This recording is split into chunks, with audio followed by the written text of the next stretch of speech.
I've known that I was privileged since I was 6 years old, and my older cousin told me that I was too spoiled to ever understand the problems other people were facing. I spent a lot of my life trying to prove that statement wrong, but I never quite did. In retrospect, I don't really want to ignore my privilege. I've learned that it's important to understand and accept where you come from before you can really help those who come from different places. I'm a white, upper middle class female college student who was given unlimited opportunities and choices throughout my educational career. I think I had to come to terms with this more when I left my private high school. I used to be like everyone else when I was surrounded by a million other college bound rich kids. Now I'm learning how I can use my privilege to help those who are disadvantaged by society. So, after thinking about my own education and considering all that I've learned in this class, I've come up with two different purposes of public education in a democratic society that I feel strongest about.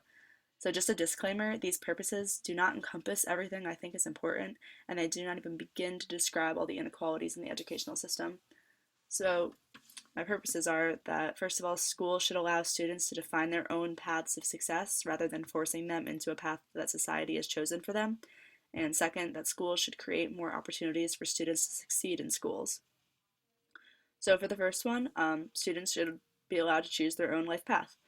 A major setback to this is how schools are involved in tracking and ability grouping. Joel Spring discusses these in part in his book, American Education. He defines tracking as placing students into different curricula, such as college prep or vocational tracks.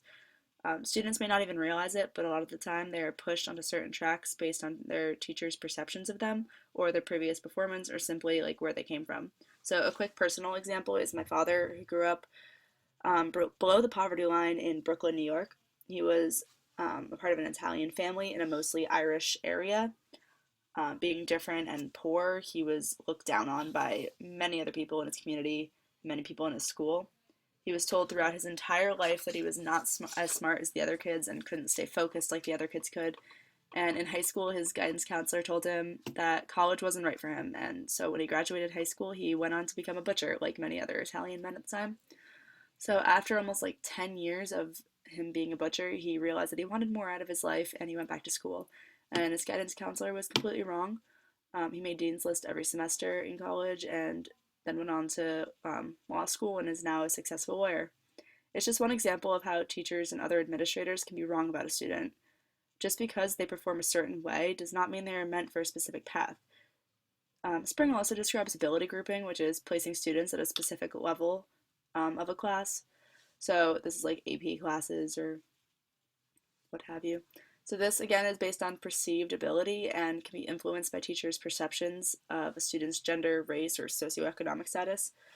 Young students often feel these perceptions and pressures from teachers and other adults and then succumb to them.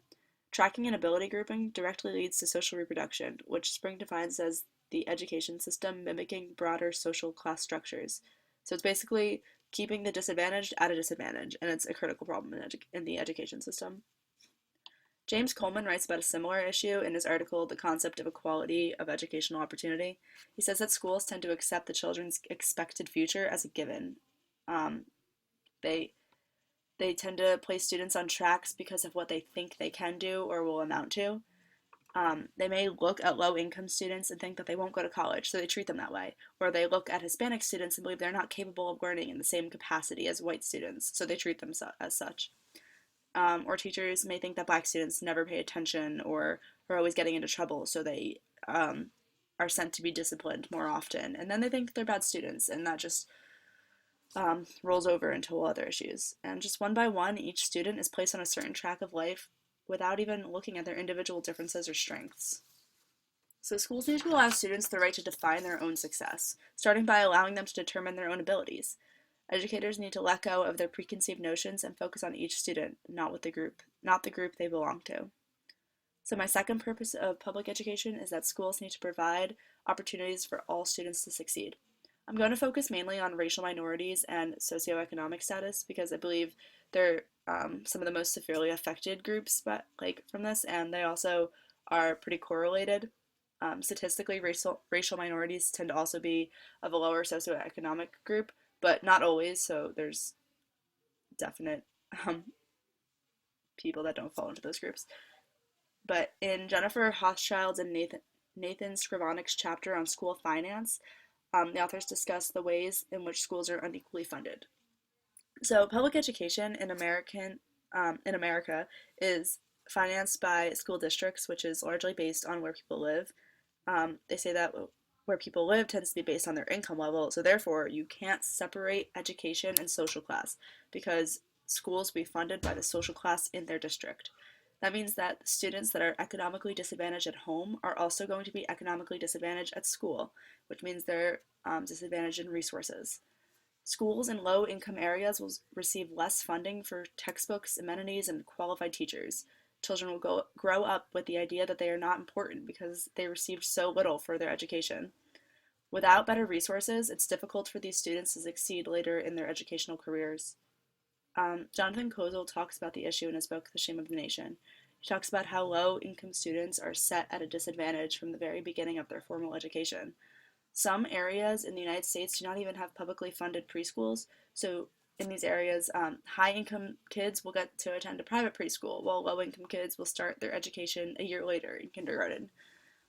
These low income kids are set back an entire year of formal education. That's a whole year of language, a whole year of like learning how to pay attention in the Eurocentric views or whatever. So these disadvantages that start at a young age carry with them throughout their education. They continue to be behind or may lose faith in themselves and become further behind that way.